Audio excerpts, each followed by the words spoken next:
Hi hello, मैं शालीमार जायसवाल वार्ता channel में आपका स्वागत करती हूँ। तो दोस्तों, आज हम एक बहुत ही खास उम्दा शख्स से मिलने आए हैं, जो मोटिवेशनल स्पीकर भी है। तो आइए हम जानते हैं प्रवीण जी से पहले उनका परिचय।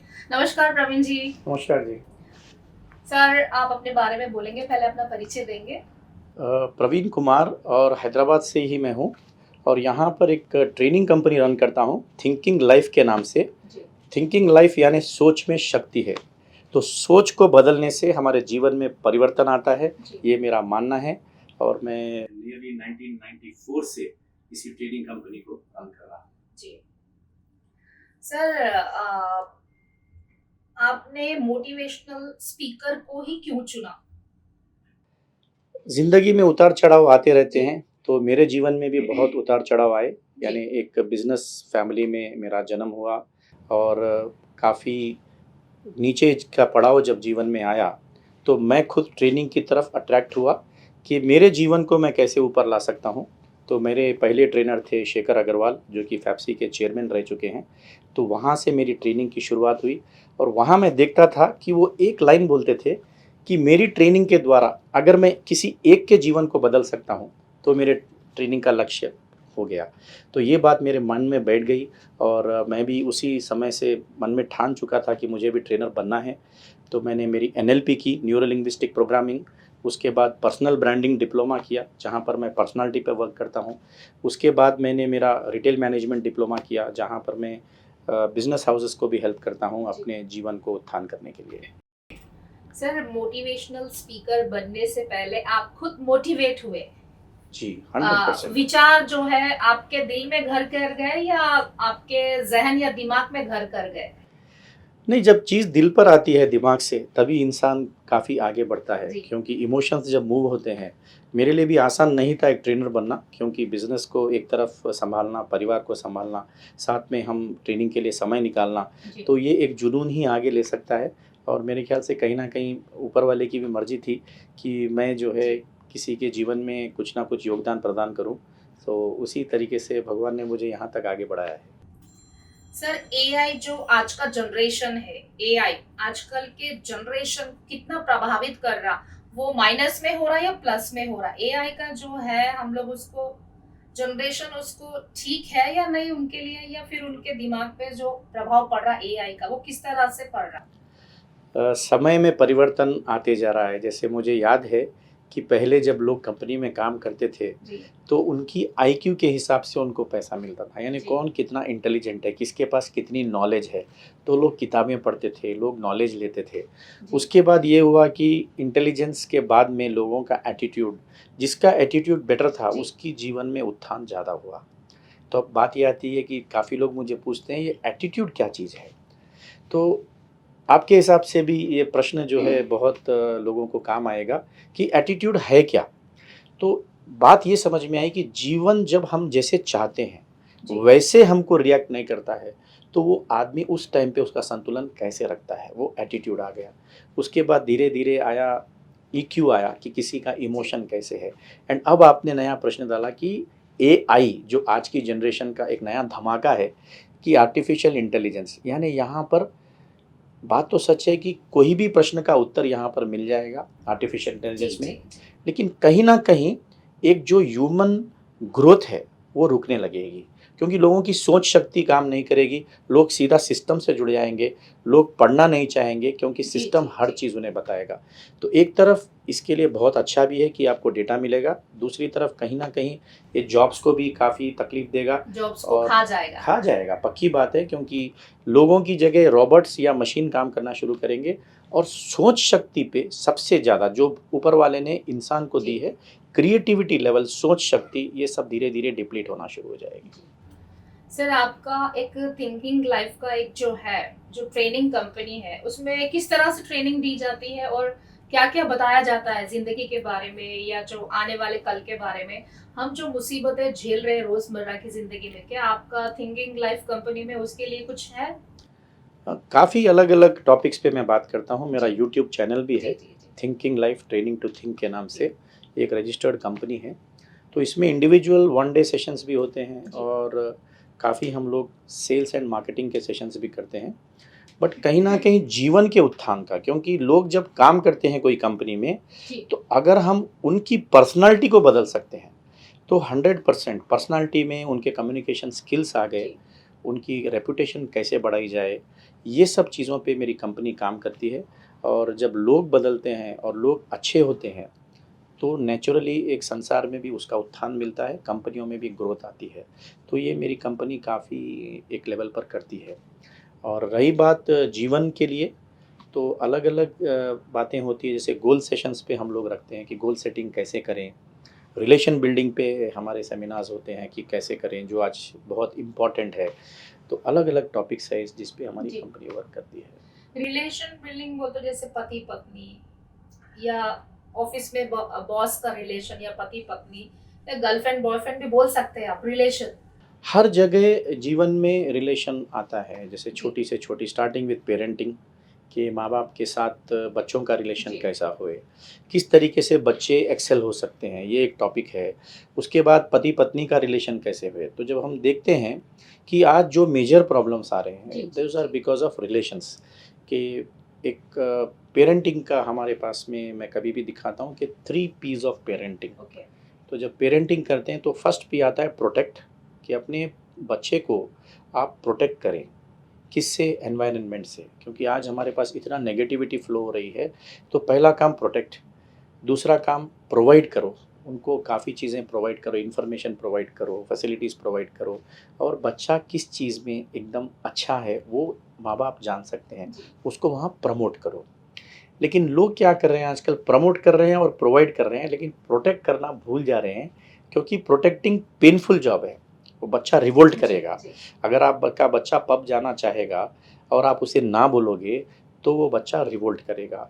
आपका लड़का कोई और चीज़ करना चाह रहा है या लड़की कोई चीज़ करना चाह रही है, वेशभूषा ही है, अगर उसके बारे में माँ-बाप बोलते हैं, तो बच्चे थोड़ा-सा बगावत करते हैं, रिवोल्ट करते हैं।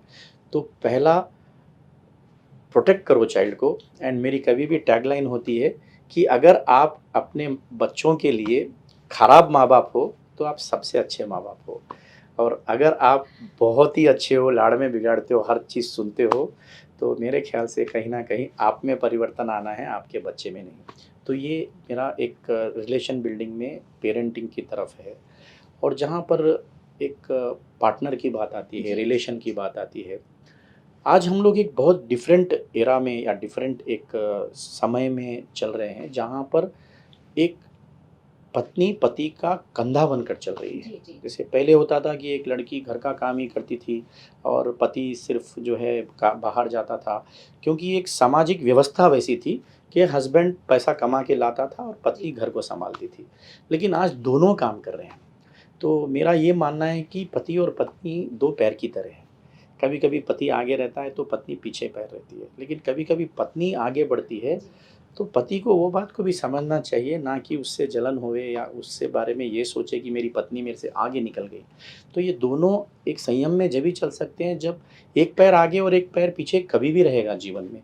तो इस बात को अगर पति-पत्नी समझते हैं, तो बहुत बढ़िया होती है। एंड पत्नी के लिए मैं कभी भी बताता हूँ कि एक नारी इतनी सुंदर तरीके से घर को सँभालती है और उसे एक ही चीज़ चाहिए, कोई सुनने वाला चाहिए। अच्छा तो हर पति को मेरा यही मैसेज है मेरी इस कंपनी में, कि आप जाके, आपका बॉस जब कंपनी में हो तो घर में आप बॉस नहीं हो, आप घर में उसके पति हो। तो वहाँ बॉसपना मत करो और आप सुनो आपकी पत्नी की बात। जब आप सुनते हो तो उसका मन हल्का होता है, पूरे दिन की बात करती है। तो there is a book also, men are from Mars and women are from Venus. वहाँ पे बहुत अच्छी बात बोलते हैं कि मर्द लोग अंदर रखते हैं, लेकिन लेडीज़ जब बात करती है तो उनका मन बड़ा हल्का होता है और उनको सुनने वाला चाहिए। तो मेरे हिसाब से कोई हस्बैंड जब सुनता है तो वो बेस्ट हस्बैंड वर्ल्ड का बनता है और उनका रिलेशन बहुत अच्छा चलता है। सेम वे पत्नी है, उसको समझना चाहिए कि अगर मेरे पति का अ, एक इनकम लेवल ये है, तो एक प्लेज़र खरीदना चाहिए, प्रेशर नहीं खरीदना चाहिए। तो वो पति को समझे और पति को अपना उस तरीके का दर्जा दिए। और हमारे जैसे शास्त्रों में भी लिखा हुआ है कि शंकर भगवान और पार्वती माता best couple in the world है। और जब हम शंकर जी को देखते हैं, उनके पास कुछ नहीं होता, लेकिन वो इतने सुंदर पति है क्योंकि पत्नी का एक आँसू नहीं देख सकते हैं वो।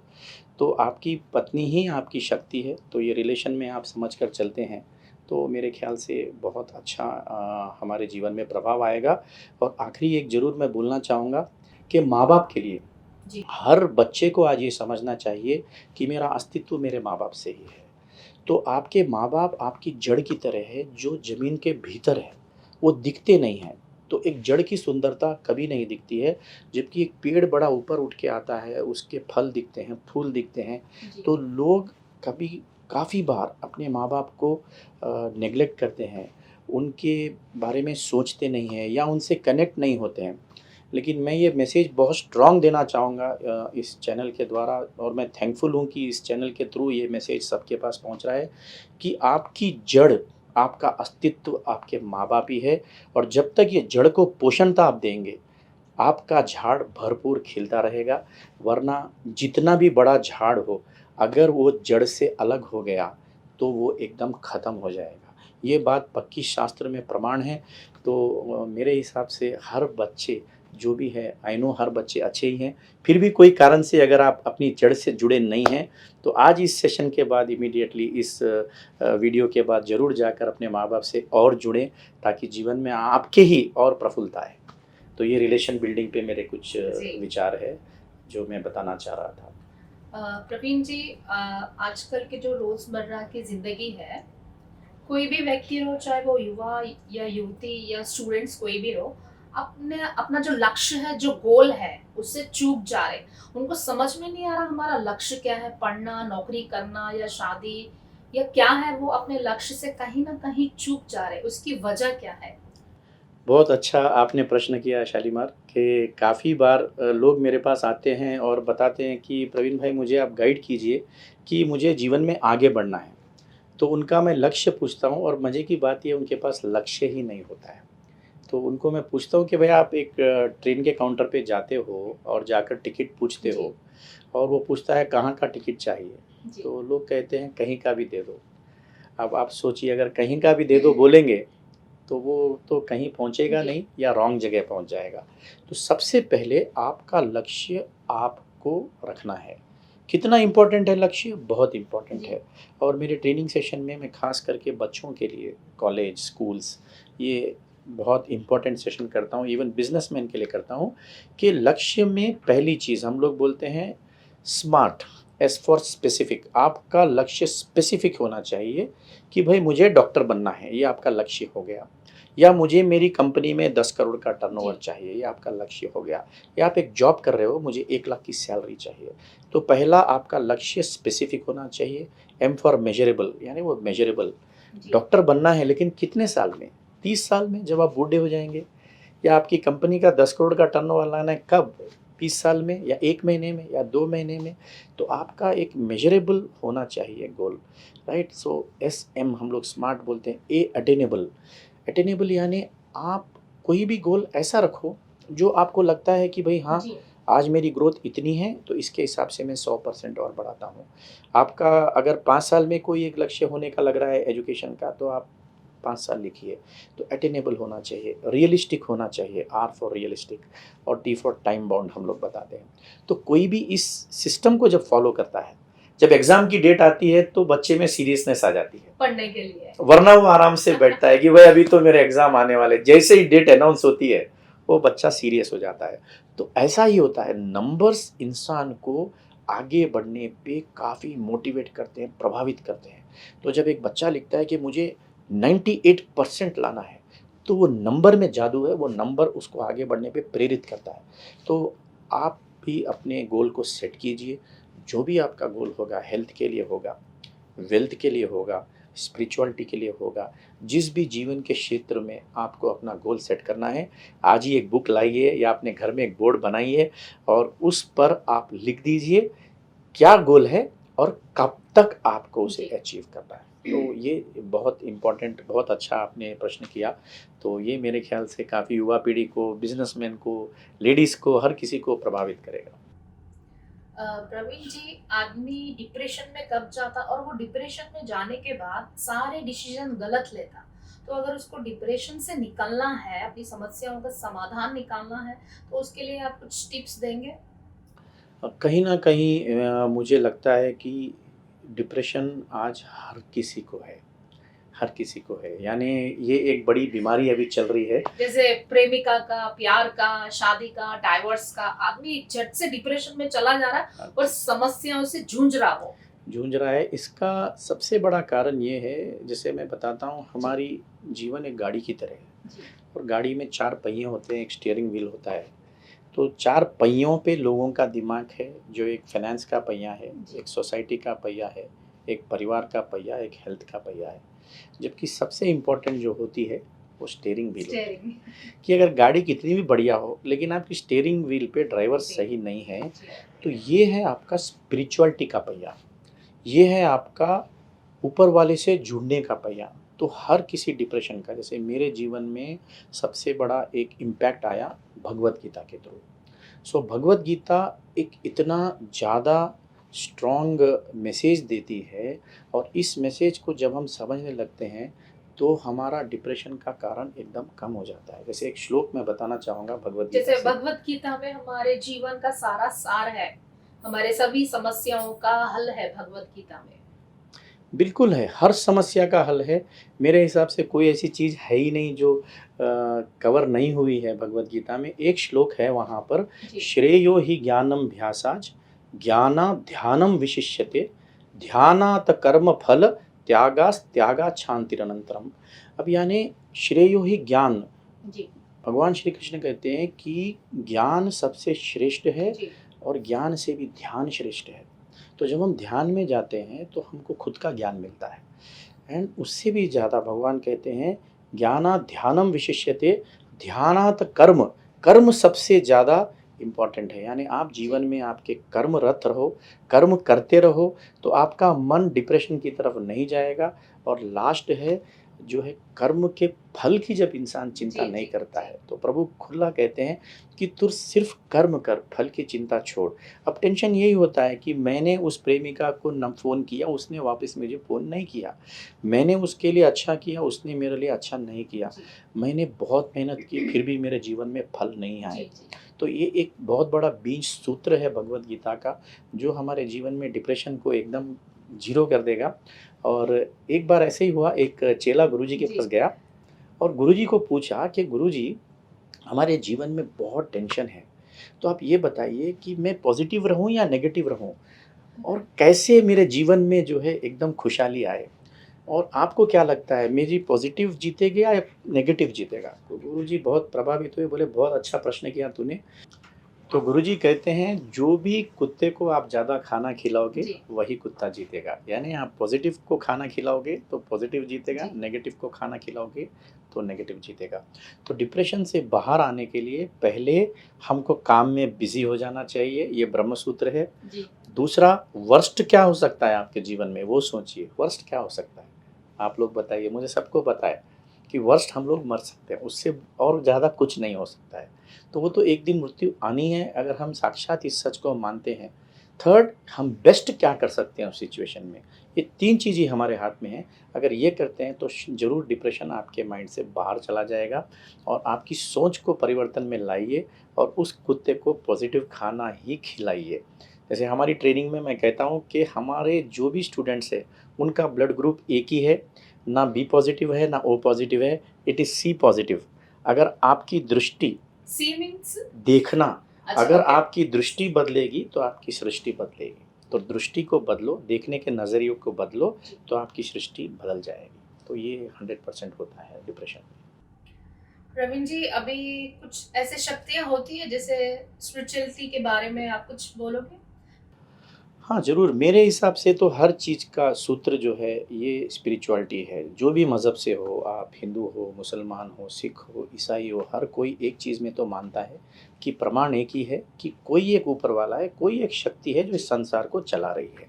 जैसे मैं एक बच्चों के सेमिनार में गया, तो वहाँ पर उनके माँ-बाप बोलने लगे कि आजकल बच्चे प्रार्थना ही नहीं करते प्रवीण भाई, क्योंकि इनको भगवान पे भरोसा ही नहीं है। तो भगवान के बारे में कुछ बताइए।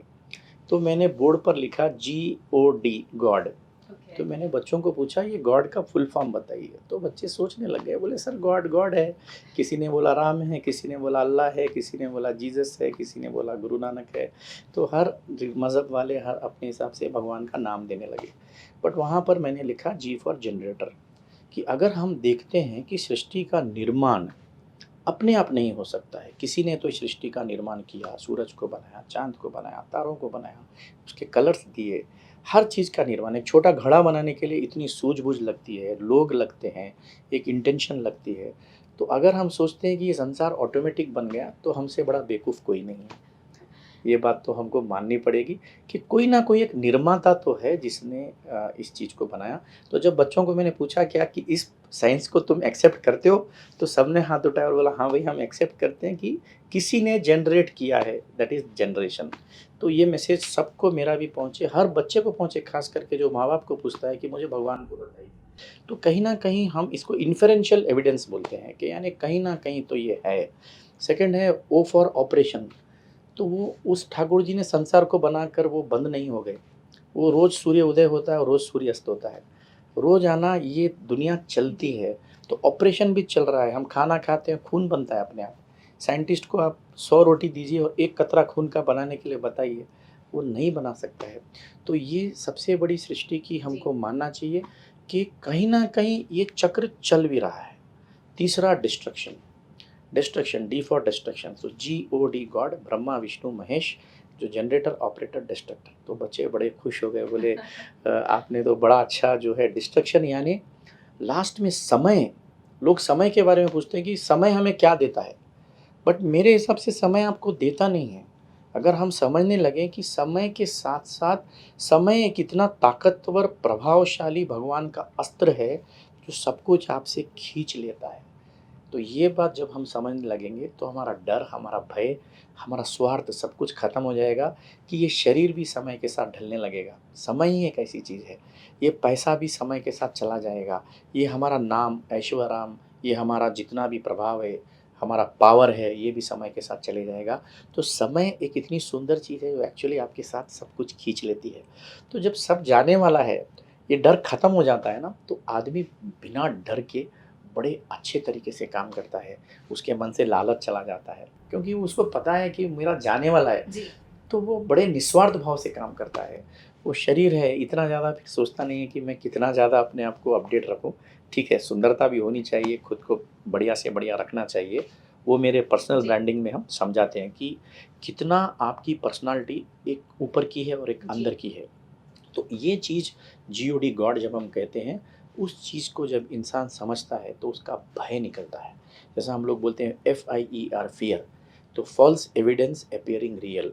डर एक ऐसी चीज़ है जो होता नहीं है, लेकिन हम लोग बना लेते हैं उसको, बना लेते हैं। जैसे हमारे एक गुरुजी बोलते थे कि डर को अगर भगाना है तो आप दरवाज़ा खोल के डर का सामना करो, तब डर अपने आप चला जाएगा। And to kill the lion, face the lion. कोई भी सिचुएशन आता है, अगर आप भागोगे तो आप हारोगे, और अगर आप फेस करोगे तो कहीं न कहीं तो उसका समाधान पक्का आपको मिलेगा।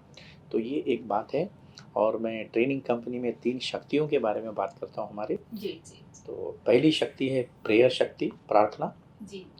तो प्रार्थना में काफ़ी हर मज़हब में कहीं न कहीं, कहीं मंत्र हैं, कहीं कलमे हैं, कहीं हिम्स है बाइबल में, कहीं गुरु नानक के भी काफ़ी, जहाँ भी आप स्पिरिचुअलिटी से कनेक्ट होंगे, एक बहुत बड़ी ताकत है, एक ऑरा है, जो प्रभाव देती है और ऐसे-ऐसे दरवाज़े खोलती है जो हम सपने में सोच नहीं सकते। तो प्रेयर्स में जादू है। तो सबसे पहले तो प्रेयर में मैं सबको ये बताता हूँ कि सवेरे उठें और उस मालिक का शुक्रिया करें कि आज मैं वापस उठा हूँ, सोया नहीं। और हर चीज़ का शुक्राना, कि शुक्र करते जाओ, ऊपर वाले का शुक्र करते जाओ। कि एक शायर ने कभी कहा था कि मैं जिसका ज़िक्र करता हूँ, वो मेरी फ़िक्र करता है। तो जब आप उस मालिक का ज़िक्र करेंगे, तो वो आपकी फ़िक्र करेगा। जैसे एक माँ है, जब बच्चा चिल्लाता है तो ही माँ को पता चलता है कि मेरा बच्चे को मेरी ज़रूरत है। तो ऐसे ही वो माँ की भी माँ ऊपर बैठी है, बाप का भी बाप बैठा है, जो इस संसार को जन्म दिया है। तो जब आप उसको कनेक्ट होगे, जब उसके साथ लोग कहते हैं कि भाई अगर मैं कोई एक बड़े मिनिस्टर के साथ जुड़ा हुआ हूँ तो मैं बहुत प्रभावशाली हूँ। जी, जी, मैं जी। अंबानी या टाटा को जानता हूँ तो मैं बहुत प्रभावशाली हूँ। तो आप सोचिए जब आप उस मालिक का हाथ पकड़ेंगे और वो आपके साथ है, तो फिर तो सुपर पावर आपके साथ है। तो मेरा एक कोटेशन भी था, गॉड और आप मेजॉरिटी हो, कभी माइनॉरिटी नहीं हो। तो यानी वो आपके साथ है तो पूरी दुनिया आपके साथ है। तो पहले प्रार्थना करो और दूसरी शक्ति जो आती है वो वर्ड पावर यानी कि शब्द ही ब्रह्म है, अहम ब्रह्मास्मि। तो ये इतना प्रभावशाली मेरे जीवन में परिवर्तन इसके कारण आया, शब्दों के वजह से। शब्दों की वजह से। अब शब्दों की जो एक परिभाषा है, जैसे लोग मुझे बुलाते हैं और इतनी-इतनी प्रॉब्लम्स बताते हैं कि भई मेरे जीवन में ये प्रॉब्लम है, मेरा बिज़नेस नहीं चल रहा है, मेरी किसी की अपनी सास से नहीं बन रही है, किसी की अपने पति से नहीं बन रही है, किसी का बच्चा उसकी नहीं सुन रहा है, तो वो मुझे बोलते हैं। तो मैं बोलता हूँ पहले तो आप अपने शब्दों को बदलो, क्योंकि आपके ये शब्द ही आपकी दुनिया का निर्माण करते हैं। और आप अननोइंगली, बिना जाने आप ऐसे शब्द कंटिन्यूअसली बोलते हो। एंड ये 2 जगह बोलते हैं हम लोग। पहले हमारी अंदर की दुनिया में, कोई भी शब्द बाहर आने के पहले उसका क्रिएशन, जैसे एक ब्रिज बनने के पहले उसकी एक फ़ोटो बनती है, एक थॉट आता है, उसके बाद ड्राइंग बनती है, उसके बाद ब्रिज बनता है।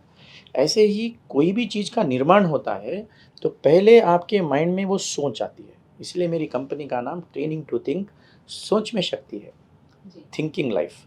तो आपकी सोच पे जब आप परिवर्तन करोगे तो आपके जीवन में परिवर्तन आएगा। तो मैं लोगों को पूछता हूँ, चलिए आपके जीवन में ये सब प्रॉब्लम्स है, ये बताइए आप क्या चाहते हो? तो आपकी सास नहीं सुन रही है, आप ये चाहते हो? तो लोग कहते हैं नहीं, नहीं मैं चाहती हूँ कि मेरी सास हर चीज़ सुने।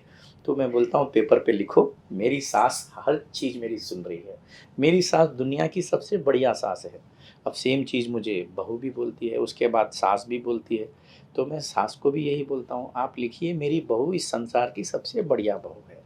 बिज़नेस नहीं चल रहा है, आप ये बोलिए कि भाई ऊपर वाले की बहुत कृपा है, मेरे पास तो एकदम ज़बरदस्त बिज़नेस होने वाला है। झूठ बोलने की भी ज़रूरत नहीं है। अगर कुछ लोग बोलते हैं प्रवीण भाई मेरा बिज़नेस नहीं चल रहा है, मैं झूठ लिखूँगा, तो मेरा आत्मबल और कम होगा। तो मैं बोलता हूँ होने वाला है लिखो आप। तो आपकी शब्द को जब आप बदलते हो, तो शब्द एक ऐसी चीज़ है जो ब्रह्मांड में जाकर ठहरता है और इसका कब साक्षात्कार होता है, कब इसका प्रमाण मिलता है ये हम भी नहीं जानते। तो एक ये एनर्जी है जो ब्रह्मांड में परमानेंटली ठहरती है।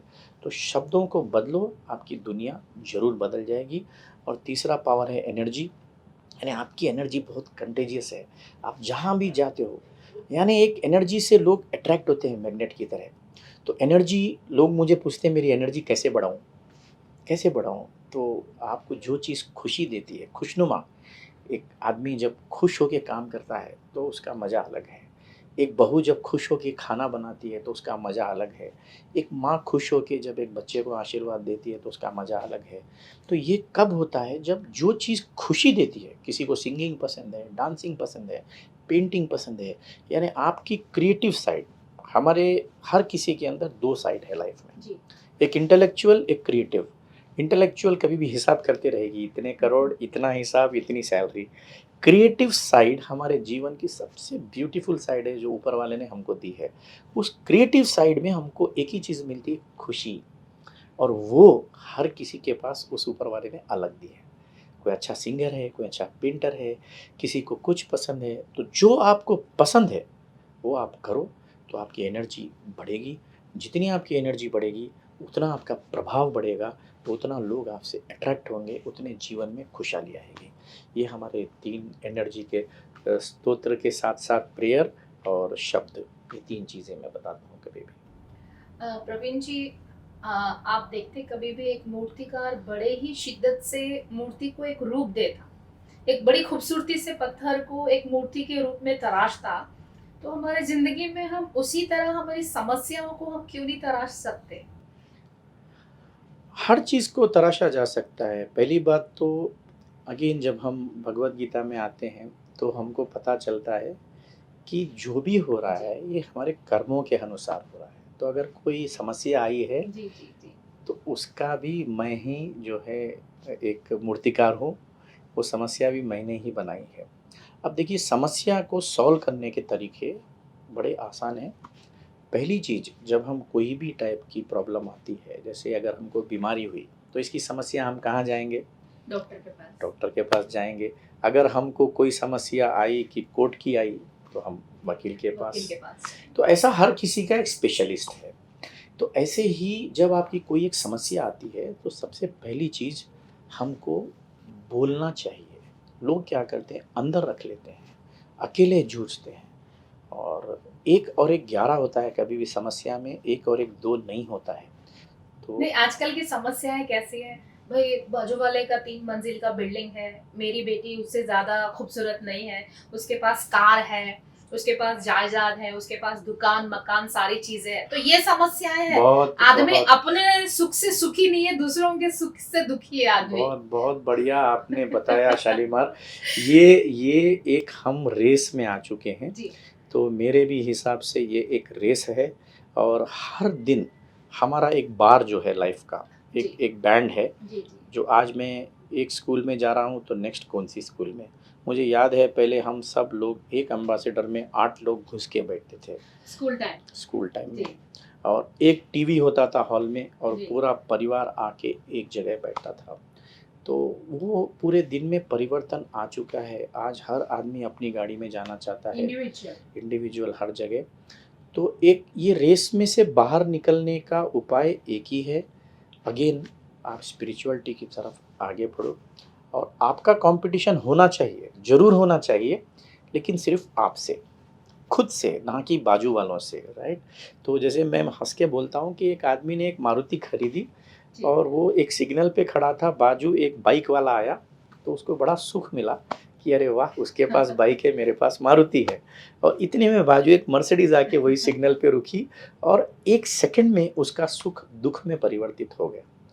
तो अब बात ये थी कि सुख जो था, वो 5 मिनट पहले वही गाड़ी में मिला उसको, और 5 मिनट के बाद वही गाड़ी में वो दुखी हो गया।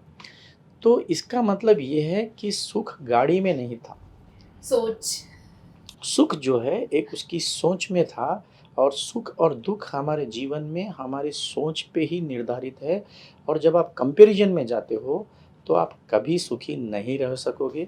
आपको कभी भी ये लगेगा, और मुझे यही लगता है, जैसे हमारी टीम के साथ भी जब मैं बैठता हूँ, तो मैं एक छोटी लाइन उतारता हूँ, और उनको बोलता हूँ इस लाइन को आप छोटा करो, बिना मेटे। तो बाजू एक वो बड़ी लाइन खींचते हैं, और ये लाइन छोटी दिखने लगती है। तो यही जीवन में होता है, आप बड़े सुखी रहते हो जब तक कि आपको दूसरी बड़ी चीज़ ना दिखे, और ये जीवन की रेस है। लेकिन आप लोगों को एक ही मैसेज है हर किसी को, कि आप अकेले रेस में भागें, और अकेले भागने वाला कभी सेकंड नहीं आता, वो कभी भी फर्स्ट ही आएगा। तो आपकी रेस आप ही के साथ है। जब इंसान इस चीज़ को लेके चलेगा, तो मेरे ख्याल से उस प्रश्न से वो बाहर आ जाएगा। तो ये एक बहुत इम्पोर्टेंट चीज़ है।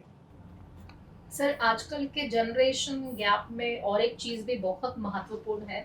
पहले क्या थे, घर में दादी दादा नानी नाना थे, जो बच्चों को गिल्ली डंडा क्रिकेट ये सारी चीज़ों से रूबरू कराते थे, और उनको रिस्पेक्ट, खाना पीना, तमीज़ तहजीब अखलाक सारी चीज़ों से रूबरू कराते थे।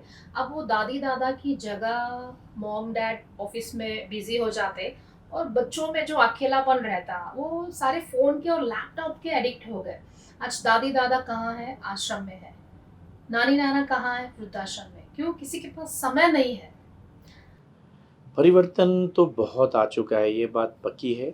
और कहीं न कहीं एक समाज एक बहुत अलग सिस्टम से चल रहा है, और न्यूक्लियस फैमिलीज़ हो गई हैं काफ़ी, कि माँ-बाप अलग रह रहे हैं, बच्चे अलग रह रहे हैं। लेकिन एक बात पक्की है, जहाँ पर भी दादा-दादी है, और वहाँ पर तो एक तरीके से एक जैकपॉट है उनके ज़िंदगी में, कि सोना ही सोना है उनके लाइफ़ में। और अगर दादा-दादी भी है घर में, और आप लोग बिज़ी हो, तो हर कोई थोड़ा समय निकाले, थोड़ा समय, क्योंकि बड़े लोग आपसे कुछ नहीं माँगते हैं, एक ही चीज़ माँगते हैं, समय। तो आप 5 मिनट भले ही टेबल पे बैठें। जैसे हमारे पास आजकल मेरा बच्चा ही एक काम करता है, जब हम खाना खाने बैठते हैं, तो हमारे पास रूल है, हम लोग फ़ोन हटा के बैठते हैं। तो आज कलयुग का ये सबसे बड़ा दोस्त भी है और दुश्मन भी है, फ़ोन। आपका मोबाइल फ़ोन सबसे बड़ा दुश्मन है, क्योंकि लोगों की जगह एक इंस्ट्रूमेंट आपका दोस्त बन चुका है। पहले आदमी तकलीफ़ में होता था, तो वो कोई दोस्त को फ़ोन करता था। अब आजकल वो गेम्स खेलता है ताकि डिस्ट्रेस हो जाए। बच्चा खाना नहीं खाता है तो माँ-बाप उसके हाथ में कार्टून्स लगा के दे देते हैं और वो बच्चा खाना खाता है, लेकिन इतनी नेगेटिव एनर्जी इससे उस बच्चे को जी, आप खिला जी। रहे हो, तो आप ध्यान दें कि ये चीज़ को बिल्कुल कतई ना करें। आप मोबाइल बच्चे के हाथ में ना दें। वो 3 दिन रोएगा, 5 दिन रोएगा, रोने दीजिए। उसके बाद आप देखो आपका लड़का कितना ग्रोथ उसमें आती है फिज़िकली, मेंटली, इमोशनली। तो ये चीज़ मोबाइल एक बहुत बड़ी चीज़ है जिसको आप जीवन में बाहर रखें और कुछ समय आप माँ-बाप के लिए अलॉट कीजिए स्पेसिफ़िकली कि स्पेशली हमारे कहते हैं लोग कि जो परिवार साथ में खाता है खाना और साथ में प्रार्थना करता है, वो परिवार बड़ा ही स्ट्रॉन्ग रहता है, वो कभी टूटता नहीं।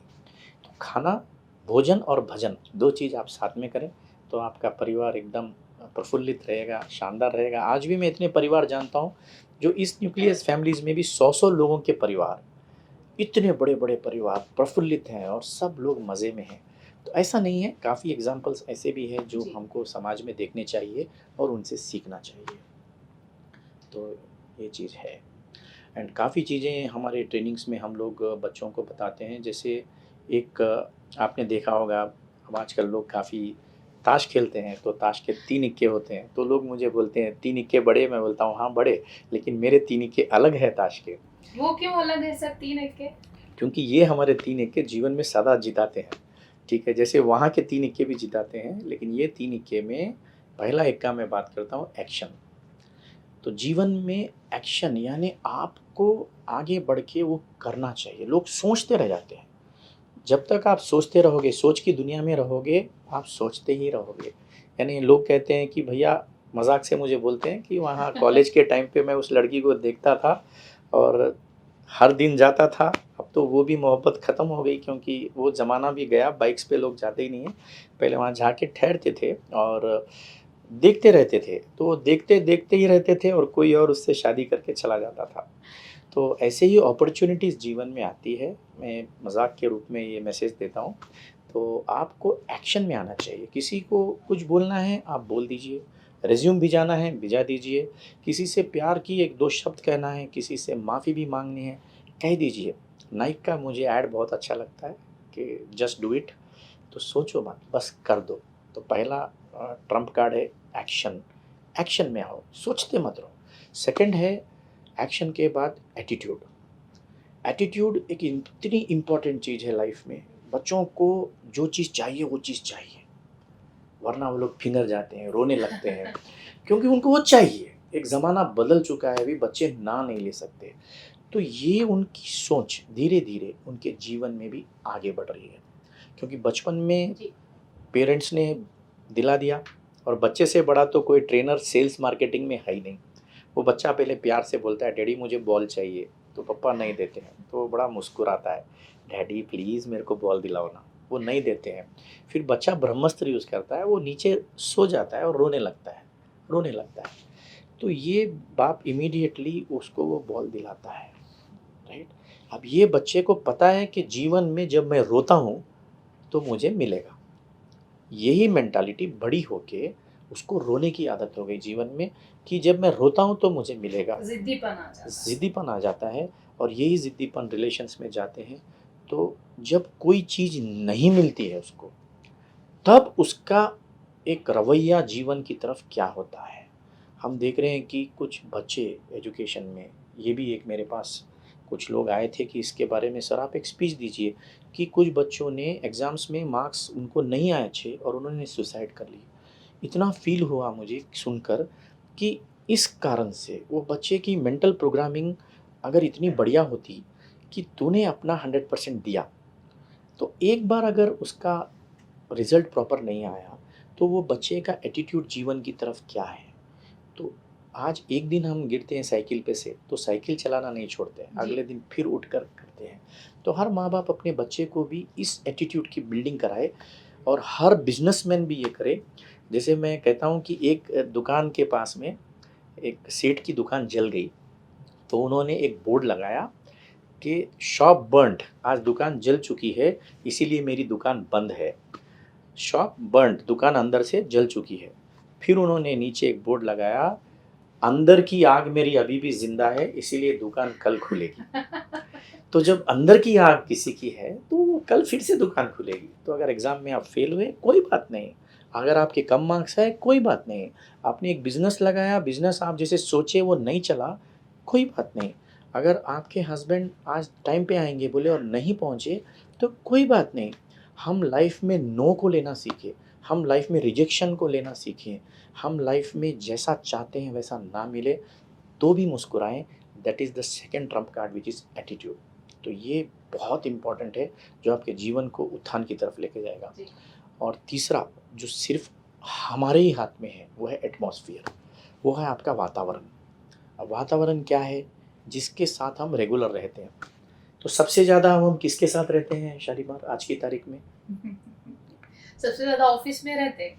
ऑफ़िस में रहते हैं, और ऑफ़िस में हमारे साथ में कहीं भी जाओ, हमारा एक ब्रह्मास्त्र साथ होता है मोबाइल।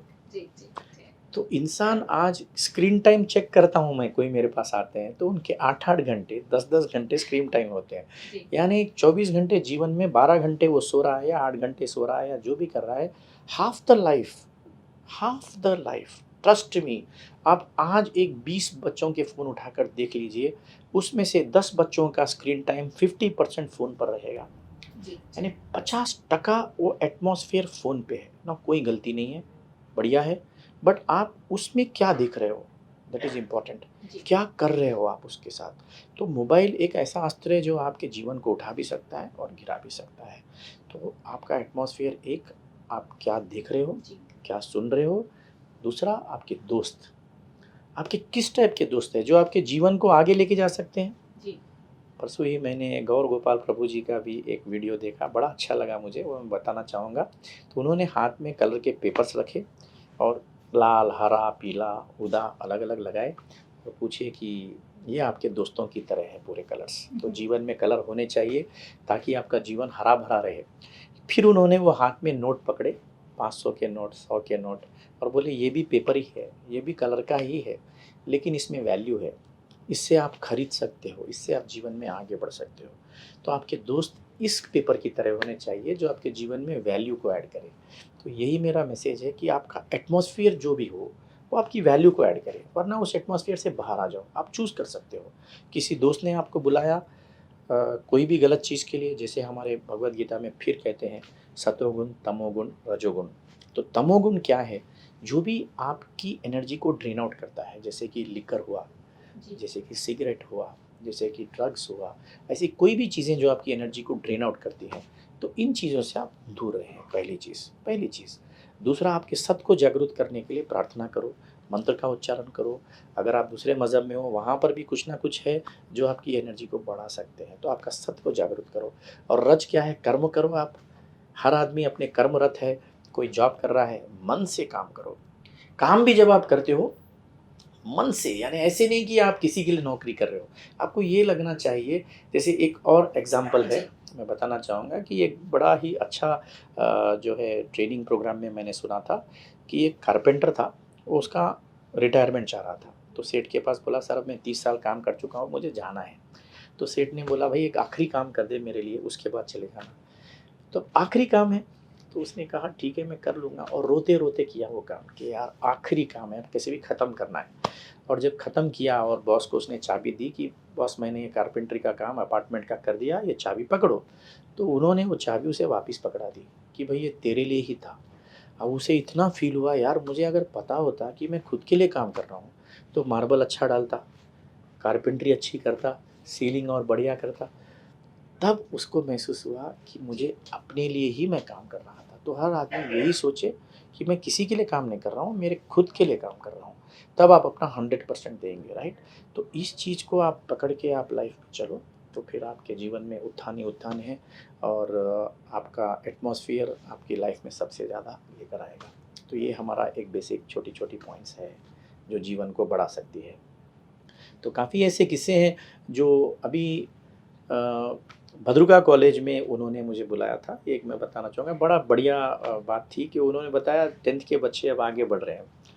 तो युवा जनरेशन से मुझे बड़ा प्यार है, क्योंकि यही हमारे भारत की नींव है।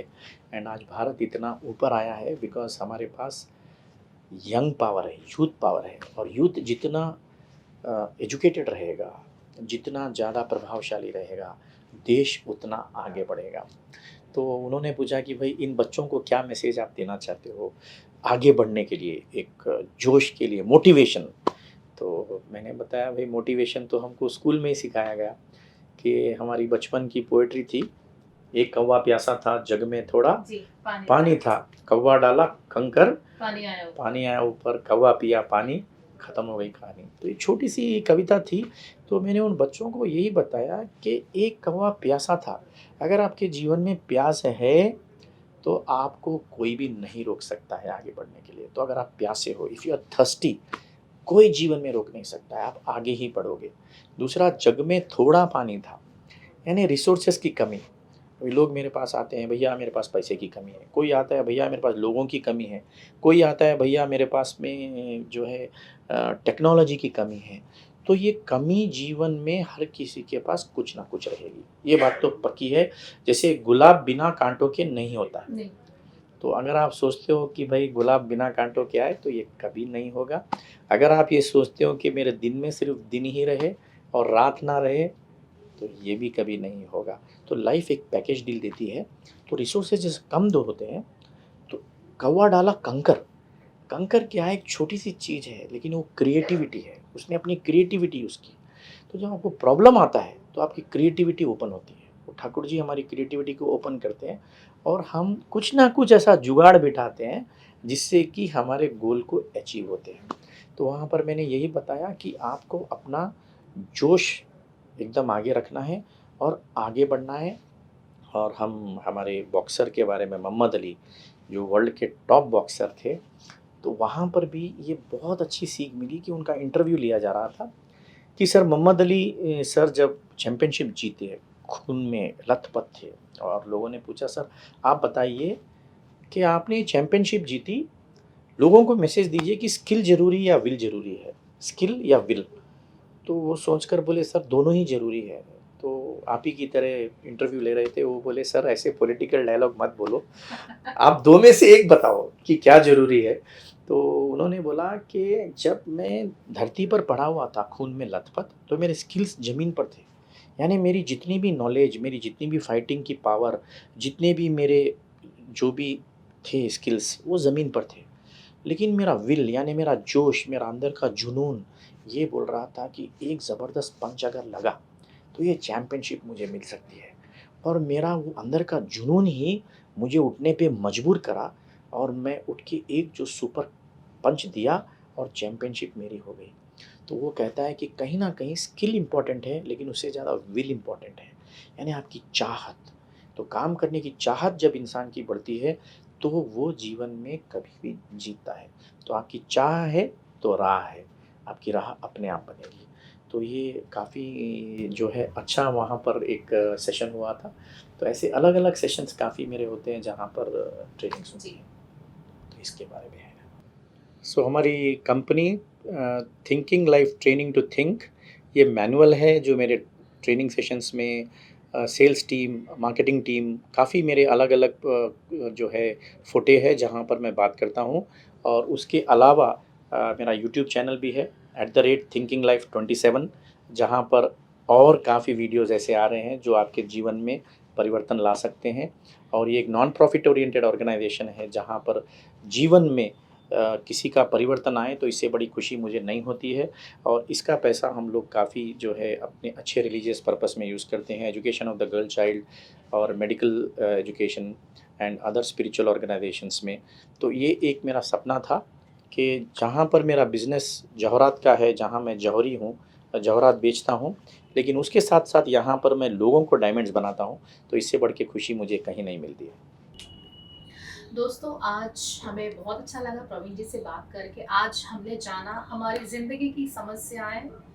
हम थिंक करते हैं कि वो बहुत बड़ी है, लेकिन जब हम प्रवीण जी ने बताया कि वो बहुत ही छोटी और सरल समस्याएँ, हम उनका हल निकाल सकते हैं और हमारे जो ज़िंदगी का गोल है, हम उनसे चूक जाते हैं। आज हम प्रवीण जी से बात करके हमको बहुत अच्छा लगा। इन्होंने टीनेज को भी बहुत अच्छा मैसेज दिया और पति पत्नी के रिलेशन, चाहे वो घर का कोई भी रिलेशन हो, उसको किस तरह से संजोग के रखा जाता है। तो प्रवीण जी बहुत बहुत शुक्रिया, आपने चैनल के माध्यम से सबको समस्याओं का हल करना और अपने लक्ष्य को किस तरह से हासिल करना बताया है। धन्यवाद प्रवीण जी। धन्यवाद जी। तो दोस्तों, इसी तरह के मजेदार कार्यक्रम हम आपके सामने लाते रहेंगे। तब तक के लिए टिल देन बाय।